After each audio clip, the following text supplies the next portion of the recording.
Sad kad sam ogledao malo bolje neke stvari imate bolje oko od mene. Sad vidim da kao da mi se otvorilo nešto drugo. Kao da nisam vidio ovih 5 stvari koje žurio sam. Na pitanje o caru. Ovo je glavno. Mada ima još jedna važnija stvar koju ste vi primijetili, a ne ja. Da li je Alex trudna? Jer postoji razlog zbog kog moramo biti u kontaktu. Alex i prsten. Pozdrav za moje pratioce i sve koji vole Alex. Vi ste me natjerali da ponovo odgledam detaljno video koji je, da ponovo odgledam njen intervju. I bili ste u pravu za neke stvari. Ovako. Zato vam ja kažem, ja čitam vaše komentare, nekad ne stignem odmah. Ako najčešće odgovaram na komentare odmah, u prvih 15 minuta. Ako vam ne odgovorim tad, odgovorit ću za par sati, sutradan, ali ako ste me nešto pitali. Ali zbog vaših komentara sam ponovo odgledao ovaj video, analizirao ga detaljno. Baš detaljno. I evo šta sam sad zapazio. Moram priznati da neki od vas imaju bolje oko od mene. Ali možda vi imate više vremena, ja sam to odgledao na brzinu i išao dalje. Ganjao po Instagramu, po TT, šta ima sve i gdje je car, ovaj, onaj, ovako. Ona se našla sa novinarem u tržnom centru Ušća.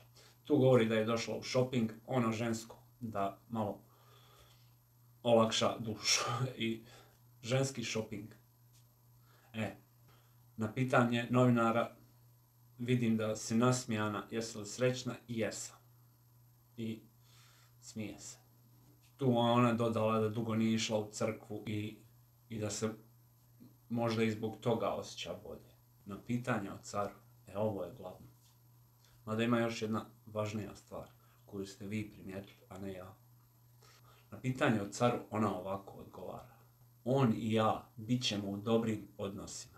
Niti ću ja njega, niti će on mene pljuvati. Bili zajedno ili ne. Oni se čuju, to znam.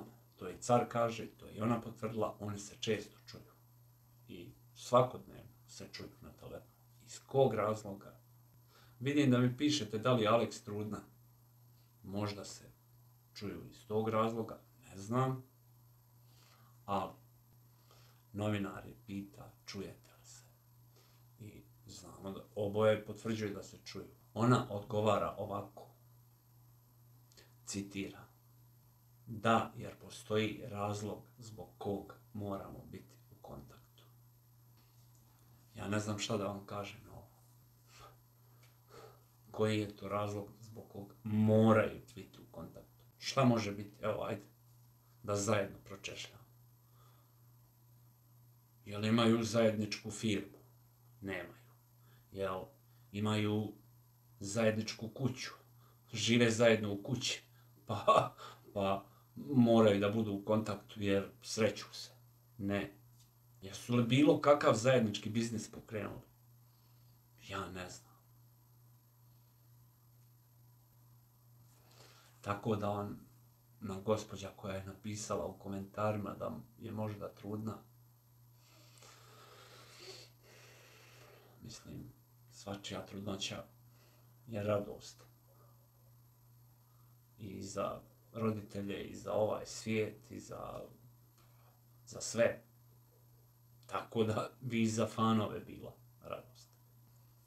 Ali tu je novinar provlači pitanje da li još uvijek postoje emocije sa njene strane. Ona odgovara, emocije postoje. Ne mogu tek tako nestati. Novinar ide dalje i pita je da li je u planu nova veza. Ona odrično govori ne. Ona baš naglašava ne. Kakva nova veza. Sad kad sam ogledao malo bolje neke stvari Neke stvari imate bolje oko od mene, ali vi ove ljude poznajete dugo, ja sam za njih čuo prije 3 mjeseca. Zbog toga, ali zato ja i cijenim što vi mene nadopunite. I hvala vam za to. Vidite da u svakom skoro videu vam se zahvalim na pomoći. I ima još jedna gospođa, ovo je najvažnija stvar. Ovo je najvažnija stvar koju mi je jedna gospođa napisala u komentarima.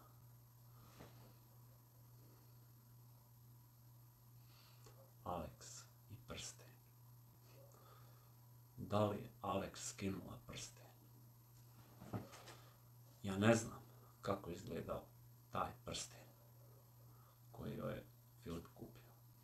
Ovako, Alex na jednoj ruci nosi ovakvu kožnu trakicu, na drugoj, lijevoj ruci nosi sat, crvenu brojanicu i na prstu prsten koji ima na sredini dijamanta. Možda sam ja bio u zabludi. Možda stvarno postoji šansa za pomirenje.